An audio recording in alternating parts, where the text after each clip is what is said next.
Hello,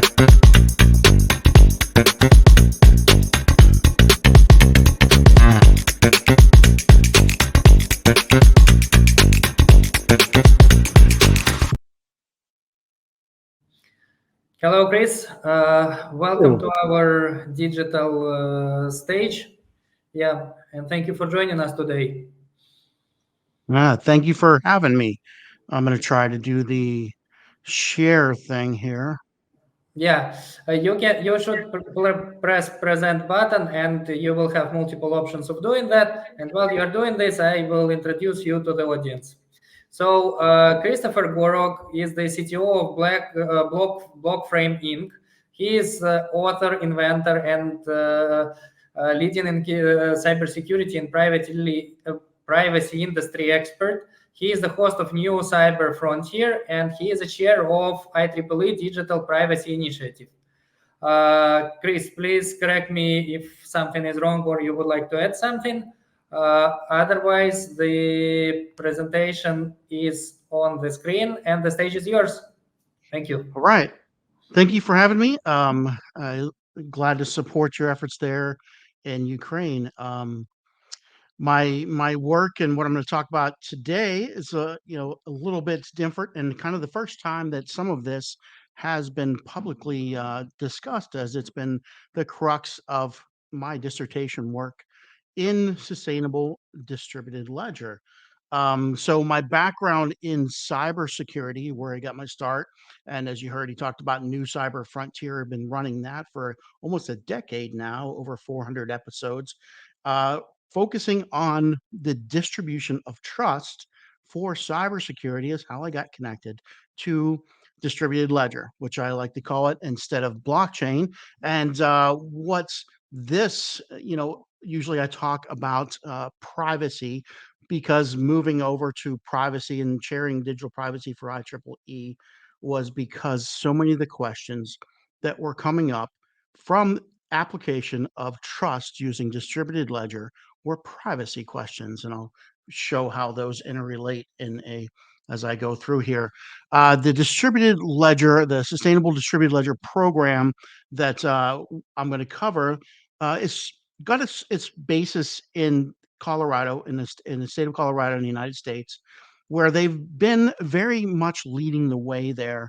Back in 2016, I supported with legislation the technical aspects for then Senator Kent Lambert, who helped pass legislation in Colorado to fund distributed ledger for state programs. And this gave us the opportunity to start a research program with a customer in mind, with the definition of all the needs for what needs to happen for large scale growth, large scale governance, and the ability to test against a couple large scale programs. So I'm going to expand the definition of sustainable, as we heard in the previous speaker, to also include the ability to sustain the technological and the growth of transactions and the needs for distributed ledger to scale to indefinite proportions, scale as large as the internet has from its base roots and growth. And all of our alignment here really shows how much traction that we've had in the local environment, and then moving on the international stage with IEEE and even some industrial customers, as what this work has been is to to help create something that is sustainably and growably working with a number of transactions for industrial use. So in order to do so, the research program and my work set out to address some of the large problems, limitations in technology. And this started after running full-scale program uh, tests for a program that could be adopted for the state of 22,000 endpoints into an IBM Hyperledger Fabric instance. Also did a couple base tests using Ethereum, and there was so many limitations in the technology that scaling was not feasible for different reasons with the different types of tested platforms. And wasted power on mining was one of the big ones that has been looked at. But the largest probably uh, stopper to corporate to programmatic adoption was the number of transaction capabilities and how that could grow to support wide scale engagement. Um, Unchecked size of ledgers, also something that was addressed, where it can't store government, all the transactions that happen on a government record indefinitely. We have to have a way to end of life. The ability to have uh, not everybody have a copy of all the information, some offline support, some end of data life cycle for the life cycle of data, and then keeping the smart contract size in check and able to govern those and have issuance and some kind of controls on the governance, which became a big part that was moved over to, as I was saying earlier, with privacy. So many of the governance controls that were put in place were in relation to the privacy aspect of that was missing from early blockchains. And then as we moved along, the governance aspect and the decentralized organizations, they're basically disjointed and trying to bring a semblance to that. What was developed was a layer one new concept in distributed ledger through this program, redesigned a layer one with matching the needs or the development of the internet itself with a peer ledger tier and a governance tier similar to the routers and the DNS tier of the internet. Governance is integrated directly into consensus, so smart operations enforced the control across the different ledger groups. The separation, loosely coupling of ledger groups enabled by 3 levels of consensus. And this makes the ability for that bottom layer there, the primary synchronization of ledgers, to grow indefinitely without without adversely affecting the overall um, ecosystem around a distributed ledger. And then you see some breakdowns of things kind of out of those. The consortium tier, which also has a neutral governance, and an organization was stood up as a nonprofit to manage and govern that in partnership with the University of Colorado, which is where the first consortium servers are stood up and operating now. And then economic and management certification training, whatnot. And then on the bottom, you see the bubble breakout for the peer ledgers themselves now have a modular component that people can design on top of, which is termed a broker agent, to have an individual or specific use case, a Web3 type of use case will be designed on top of any of them. So and what if you look at the kind of the capabilities matrix of what was added into the structure, I've divided this by kind of first generation cryptocurrencies who might be playing in there, second generations that added kind of that smart contract interface and participant vetting, some controls on sizing and an ability to scale was a really big focus in that. And then the Philos that has been titled for the third generation that was put together out of this program includes a whole myriad of governance and control structures that are in terms of a hybrid. So, not a totally public blockchain, not a total private blockchain, but a hybrid control structure governed by a neutral consortium that enables these features of separation of multiple industries, tracing of the trust, separation of public and private information, jurisdictional division and control, licensing targets and assignments, and an economic indicator control, as well as new things to add cybersecurity and privacy to the ledgers, controlling and having a zero trust environment for ledgers, as well as a new mine or consensus algorithm that removed mining entirely, no wasted energy. This is a splash of the 42 governance dimensions that were implemented, a lot of by analyzing our Department of Regulatory agencies and all the requirements that needed to be regulated, implementing the ones that we could into the first base test minimum viable uh, prototype, and then aligning for what could be done with the technology, with the architecture as moving into full adoption, and then what is outside of the technological, more in the human and organizational aspects that are implemented by a nonprofit organization, which we formed as called the International Alliance of Trust Chains. So the loosely coupled architecture enables a four-tier consensus, and this is the look at how that works. Uh, and notably on the peer ledgers, we keep the content blocks in a primary consensus that is not maintained globally on the consortium level to keep all the block size and the individual transactions related and only on the copied redundant synchronized list of ledgers. That way we can have many of those, indefinite expandability of those, with minimum overhead at the consortium tier for the overall verification across the system. The consortium tier operates these entities and relationships like a Active Directory would, but in a global vetted process where everybody can see them, and register those with the consortium to have their entity put into operation and have their relationship of what jurisdiction they're in, what license they're assigned to, what ledger they're operating. All those things are correlated in an open consortium where they're vetted publicly before they go into operation and are enforced, which enables an enforcement capability of operations for smart governance.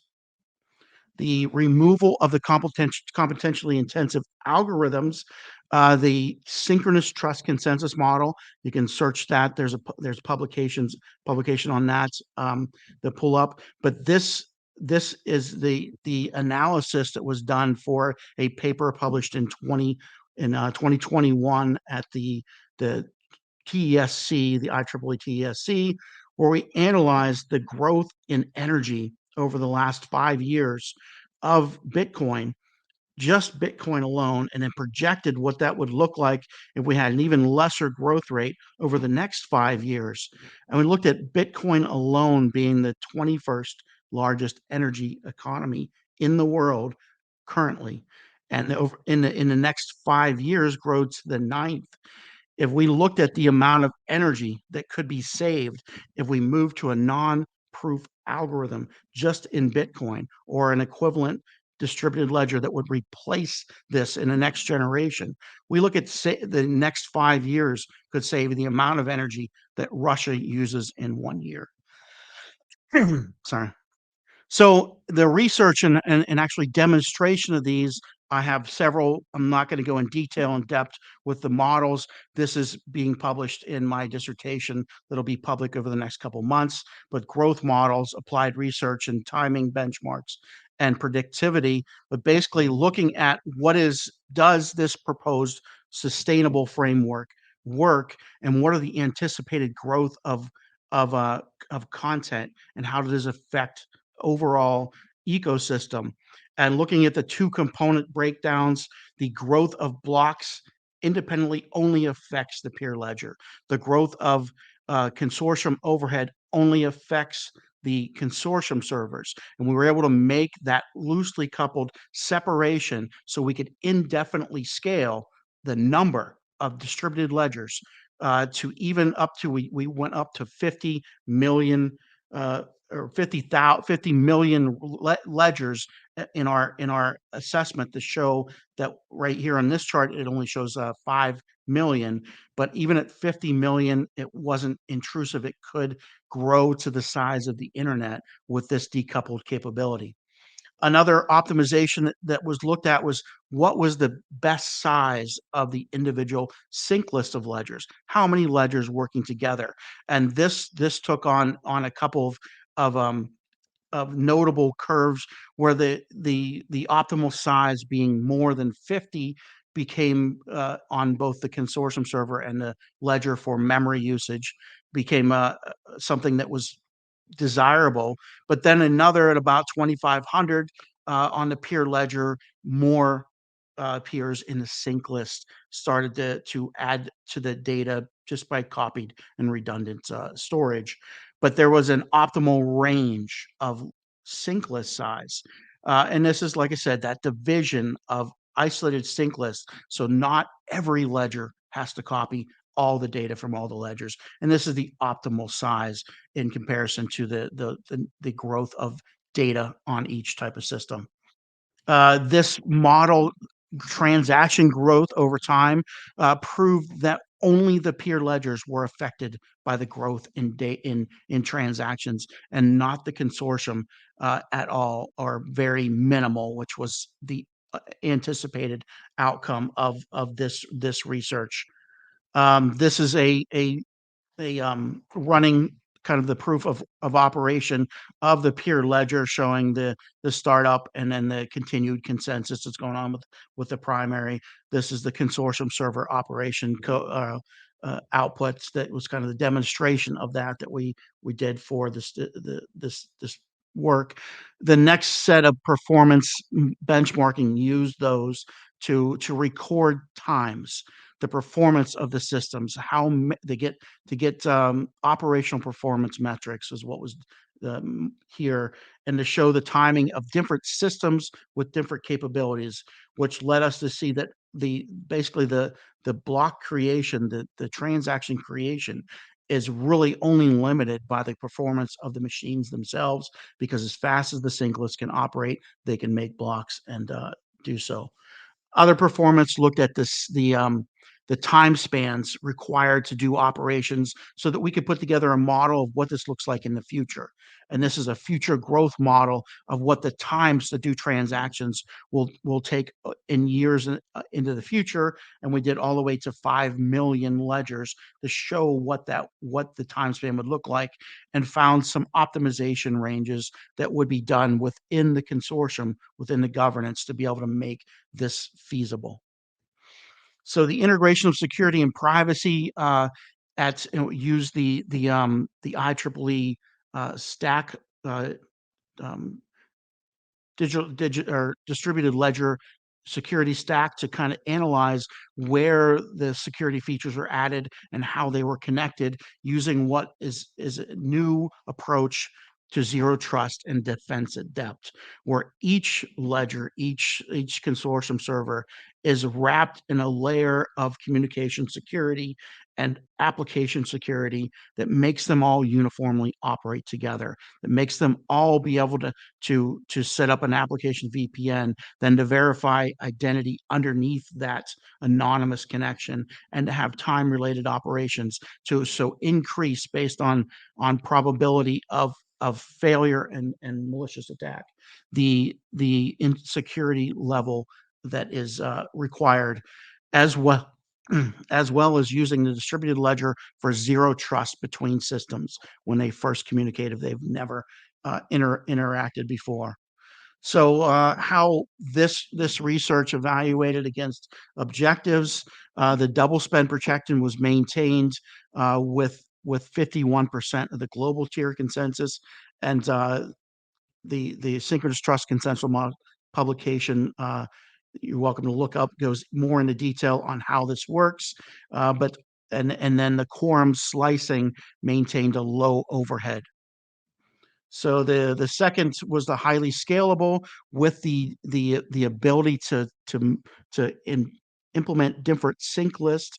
We had a minimal impact on the overhead, and the ecosystem overall was feasible, uh, able to grow to current numbers size of the internet in routers, with sustainable data storage on the routers.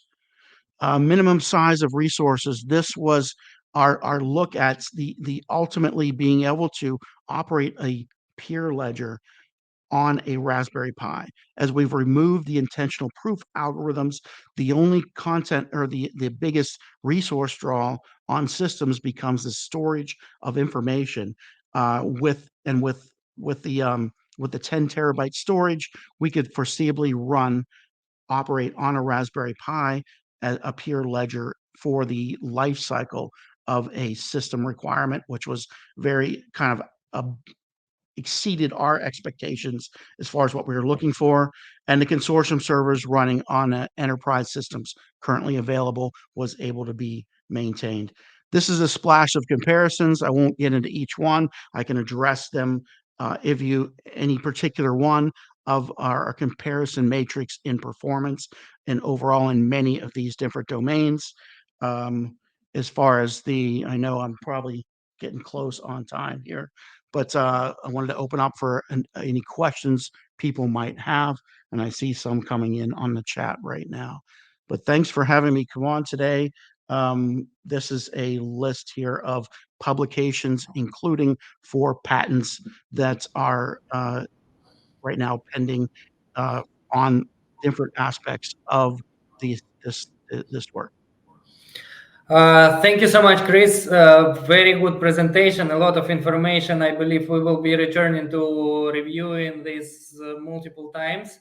There are a few questions we had, and the first one is probably will be the easiest one. Is actually you multiple times referred to your dissertation. Where it could be found? So that that will be published from University of Colorado on ProQuest sometime in the next couple months before the end of the year. Sorry, sometime before the end of the year. Got it. Thank you so much for this. So the second question is, so one of the previous speakers said that privacy is very important, and it is kind of intuitively clear that for enterprise adoption, privacy is one of the important things, because some of the use case can exist like on the public permissionless blockchains which are fully transparent, and some just not possible to do that. What do you think? What do you see as a perspective approach for currently existing public blockchains or other distributed ledger technologies for implementing privacy for them to be suitable for enterprises? Yeah. So our main focus was enterprise. We started with large scale customers, the state of Colorado to mimic, and one of the first things that came across our plate was we can't put citizens' records on the blockchain without privacy. So that's why you started out introduced me as the chair for digital privacy. That's why I got involved with that, because so many of the unanswered questions in governance, in making large scale adoption, were privacy. We have I feel some interesting ways to approach that, and the governance will work out over time. But directly within our transaction contract operations, we tag public and private information, and the creator of the contract would say this by default everything's private, and they have to tag it public. So and then in the execution, the separation of that to only the private portions on chain. Thank you so much for this. Now the questions from the audience. So first, is it possible to run blockchain company without DAO? What are the alternatives? We actually, the interesting thing is that for most enterprise solutions, there's very little data that goes onto the blockchain.